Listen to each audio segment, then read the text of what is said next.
Hello mga madam. I-flex ko lang itong napakagandang Prada natin na crossbody bag. So, napakaganda nito mga madam. Meron siyang inclusion na dust bag. And ito po yung kanyang mga papeles. Meron siyang cards. Dalawa yung card niya. Siya po ay si Vitello Phoenix Nero. So, same po yung nakalagay dito. 2019 siya. Then, meron na rin siyang RFID. Prada booklet. Ayan. Tapos, etong kanyang crossbody strap. Napaka-nice. Gold na gold dyan. So, as you can see, wala namang tarnish.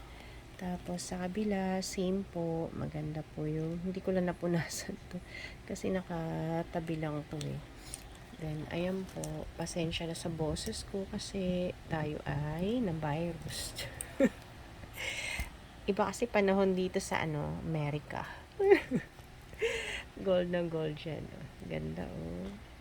Ganda ng strap. Actually mga madam, strap pa lang ni Prada, mahal na eh. So, this one is pre-love. Pwede nyo palang ilagay dito yung kung anong meron kayong pwedeng ilagay, like yung coin purse or anything, susi.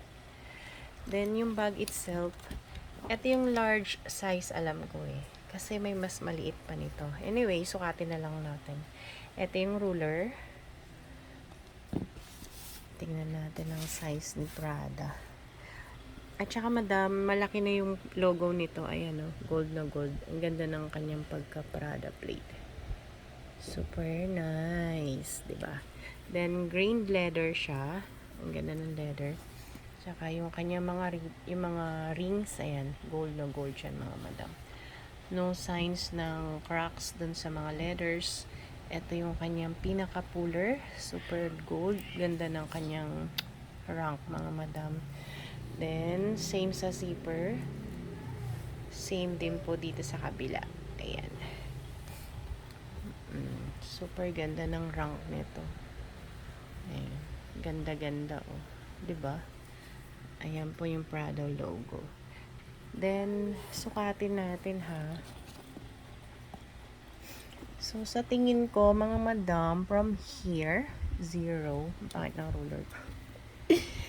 Nasa ano siya? 28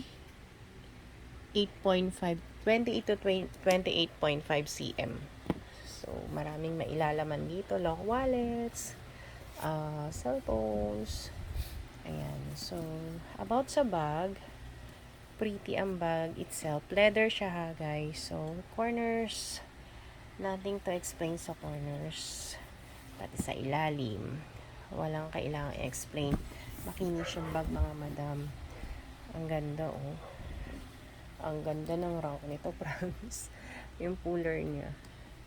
Super ganda. Then, pag inopen natin siya, meron siyang zipper pocket doon. Ayan. Ang ganda rin ng rank sa loob. Then, dalawang open pocket doon, mga madam. Ayan. Dalawang open pocket. Yung lining niya doon sa pocket, nahila ko. Pero yung lining sa main, hindi. Kasi naka-fix siya. Hindi siya mahila. Then, ito po yung number code niya. So, yan. Super pretty. Super pretty ng bag na to. Leather and, ano po, ang tawag dito? Leather, combination ng leather at saka ng monogram canvas yung kanyang interior. Ayan, Prada Milano. So, ayan, mas mahal to compared dun sa small size. Kasi mas maraming leather ang ginamit. Hindi ko alam kung 75 to 80 plus na yung price niyan or baka nasa 100 na ngayon. Selling this for 58,000 pesos. If interested kayo, let me know. PM me ahead. Thank you so much.